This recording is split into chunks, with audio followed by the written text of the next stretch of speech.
आज की क्लास में बेटा हम पढ़ेंगे महाभारत की कथा। अभी तक हमने FA2 में पार्ट 30 तक पढ़ा था। आज की क्लास में पढ़ेंगे पार्ट 31 और 32, 7वां 8वां 9वां दिन और पार्ट 32 से भीष्म सरसैया पर। ठीक है, आज की क्लास में हमारा टॉपिक यही रहेगा। देखिए 7वां 8वां और 9वां दिन युद्ध का।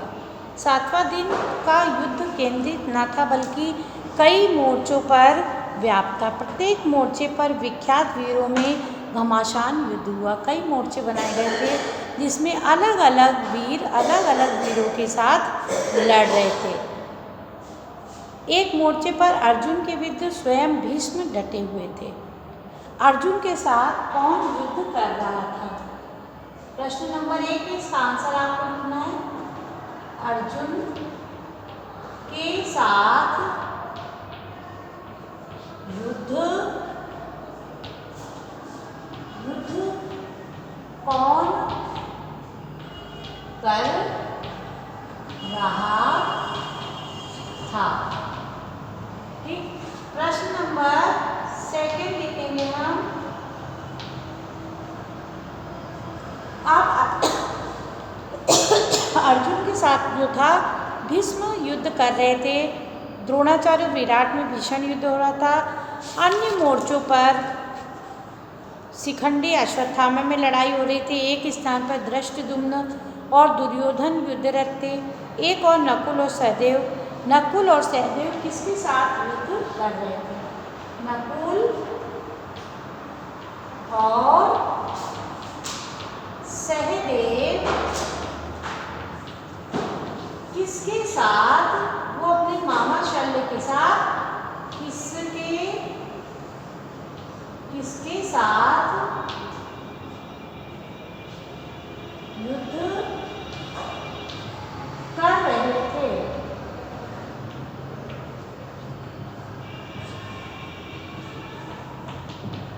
नकुल सहदेव अपने मामा शल्य के साथ युद्ध में मग्न थे।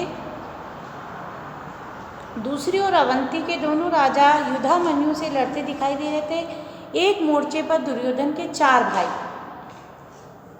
भाई लड़ते हुए दिखाई दे रहे थे। चारों भाइयों की अकेला भीमसेन खबर ले रहा था।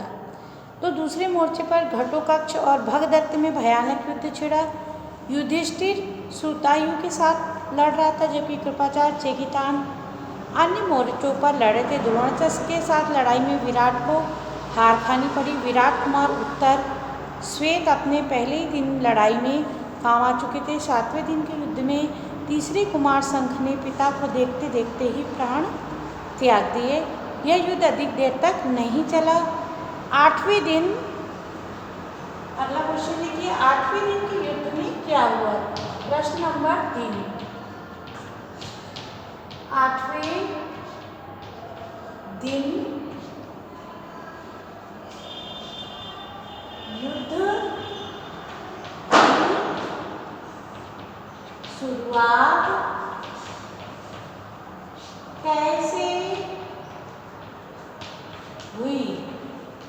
8वें दिन युद्ध की शुरुआत कैसे हुई? ठीक है, 8वें दिन युद्ध कैसे शुरू हुआ? 8वें दिन में पहले ही धावे में भीमसेन ने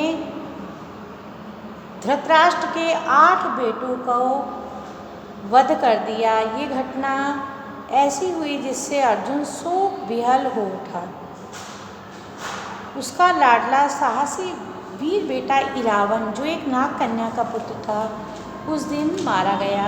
भीमसेन के पुत्र घटोत्कच ने जब देखा इरावन मारा गया तो उसने इतने जोर से गर्जना की कि सारी सेना थर्रा उठी और वो कौरव सेना पर टूट पड़ा। घटोत्कच पर कोई आफत आई है। तत्काल भीमसेन को घटनास्थल पर भेज दिया गया। भीमसेन के आ जाने पर युद्ध की भयानकता और भी अधिक बढ़ गई। 9वें दिन के युद्ध में अभिमन्यु अलबुनसु में घोर संग्राम छिड़ा। धनंजय के पुत्र के हाथी रण कौशल का परिचय दिया। पांडवों की सेना की पितामह ने उस दिन बड़ी दुर्गति की। यहाँ तक कि अर्जुन श्री कृष्ण दोनों को ही बड़ी पीड़ा हुई। सैनिक बहुत पीड़ित हो रहे थे। थोड़ी देर में सूर्यास्त हुआ। उस दिन युद्ध बंद कर दिया गया। अब है हमारा पाठ। समझे 3 क्वेश्चन लिखे। पाठ 32 भीष्म सरसैया पर। अब आखिरी युद्ध है, देखिए 10वें दिन का युद्ध। आज पांडवों ने शिखंडी को आगे कर दिया और शिखंडी की आड़ लेकर के अर्जुन ने भीष्म पितामह पर बाण चलाए, क्योंकि शिखंडी जो था वो क्या था, शिखंडी स्त्री और पुरुष का रूप था, ठीक है।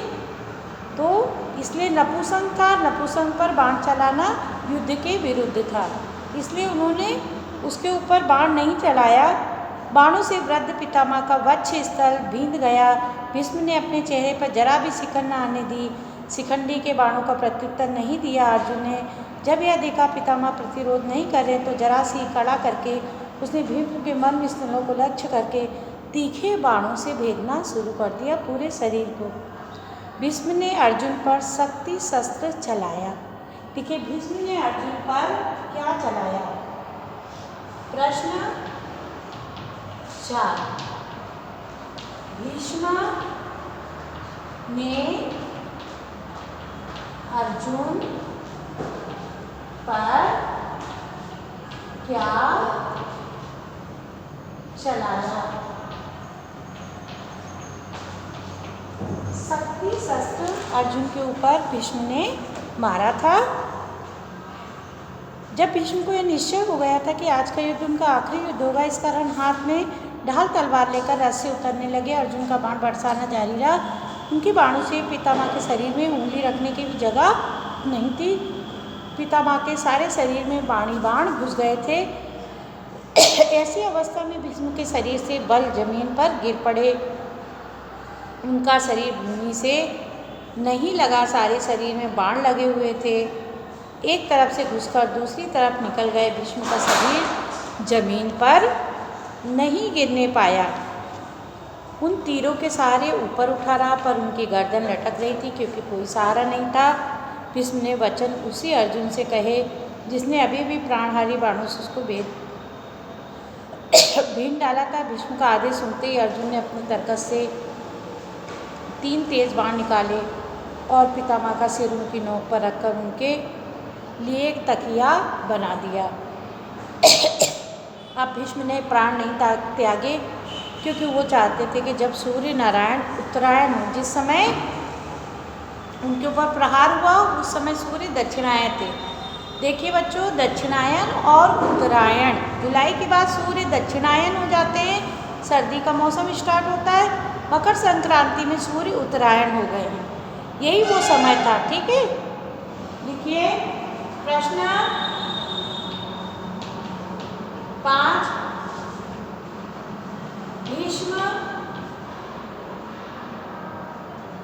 भीष्म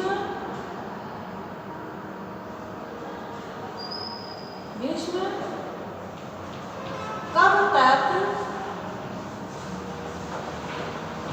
सैया पर खड़े रहना चाहते थे, जब तक कि सूर्य उत्तरायण ना हो जाए, ठीक है। प्रश्न नंबर 6। अब देखिए, ये होने के बाद सब लोग वो चाहते थे कि जितने भी उनके परिवार के लोग हैं वो सब उनसे मिलने के लिए आए। तो उनसे मिलने के लिए कर्ण भी गया। कर्ण को भी उन्होंने सांत्वना दी और कहा कि तुम कुंती के ज्येष्ठ पुत्र हो, तुम राधे के पुत्र नहीं हो, सूद नहीं हो, तुम अर्जुन से भेदभाव न रखो, उनसे मित्रता कर लो। पर उसने कहा कि मैं अब दुर्योधन का साथ नहीं छोड़ सकता। तो उसने क्या किया, उनके बाद दुर्योधन भीष्म पितामह से आशीष पाकर उन्होंने कहा कि जैसा तुम करना चाहो कर्ण वैसा करो। वो खुश होकर के चला गया, युद्ध क्षेत्र में जा पहुंचा और दुर्योधन के आनंद के मारे दुर्योधन उसे देखकर फूले नहीं समाया। कर्ण के आ जाने पर किसी तरह उसे भूल जाना उसके लिए संभव मालूम होने लगा। दुर्योधन कर्ण इस बारे में सोच विचार करने लगे, अब सेनापति किसे बनाया जाए। द्रोणाचार्य का सेनापति पद पर अभिषेक हुआ। द्रोणाचार्य को सेनापति बनाया गया। और दुर्योधन की इच्छा क्या थी, दुर्योधन का उद्देश्य क्या था, दुर्योधन का उद्देश्य क्या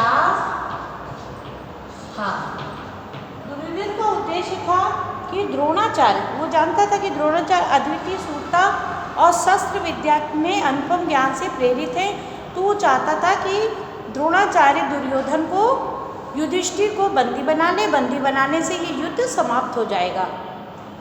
तो परंतु वो इससे सहमत नहीं थे द्रोणाचार्य। अंत में क्या किया, द्रोणाचार्य ने युधिष्ठिर को बंदी बनाने का पूरा प्रयत्न कर लिया और युधिष्ठिर पकड़े गए।